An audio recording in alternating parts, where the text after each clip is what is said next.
Halo, selamat datang di program terbaru dari Lifetime Design. Aku Sindu, sebagai interior designer. Nah, di segmen kali ini tuh kita akan membahas kosakata interior yang mungkin asing terdengar untuk orang awam ya. Semoga setelah video kali ini kalian jadi nggak asing lagi dengan kosakata tersebut. Yuk kita langsung bahas istilah yang pertama. Kalau island table itu bukannya itu ya, kayak apa tuh, meja yang ada di dapur yang di tengah-tengah. Island table, pulau. Wah, kurang tahu deh. Kurang paham sih Kak, gimana tuh? Dia sejenis meja atau gimana?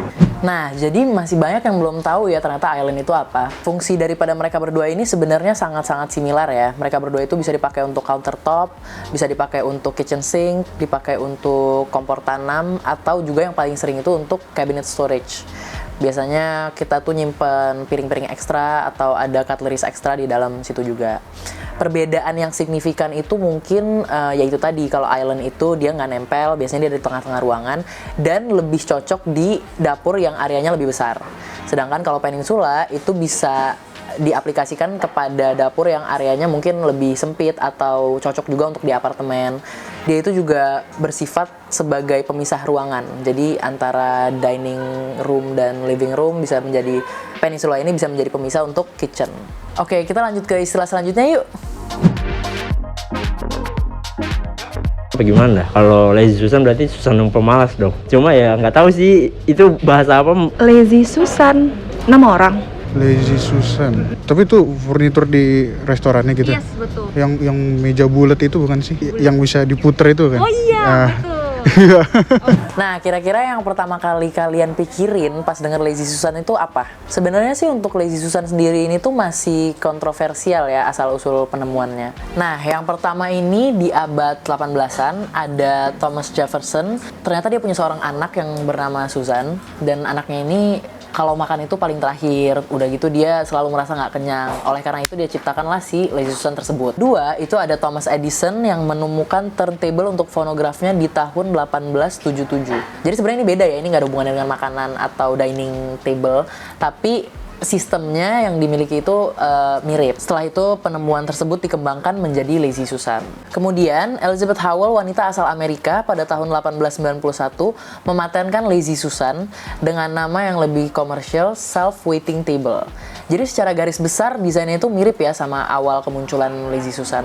Jadi apa sih sebenarnya pengertian si Lazy Susan sendiri ini? Lazy Susan itu adalah sebuah baki bulat yang ditaruh di atas meja makan yang bentuknya juga bulat ya.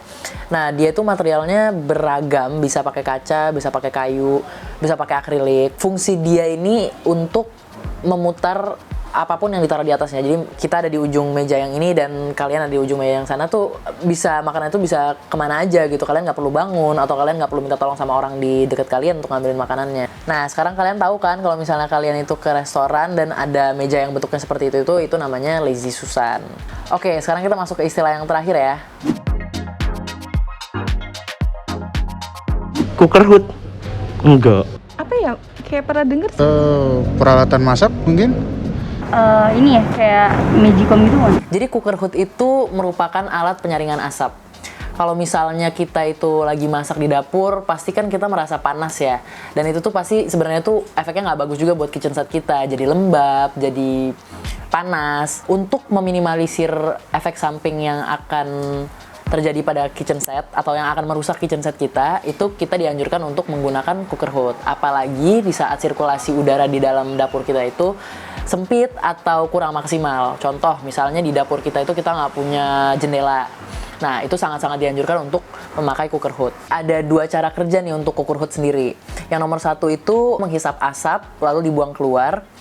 Sedangkan yang nomor 2 itu cooker hoodnya menghisap asap lalu diproses menjadi udara yang lebih segar lalu dibuang lagi ke dalam ruangan tersebut. Oke, jadi sekarang kalian udah nggak asing lagi ya sama kosakata yang kita sebut di awal tadi. Nah, untuk selanjutnya kalau misalnya masih ada kosakata interior yang asing menurut kalian, bisa kalian komen di bawah ya. Atau bisa juga kalian DM ke Instagram kita @lifetime.design. Bye!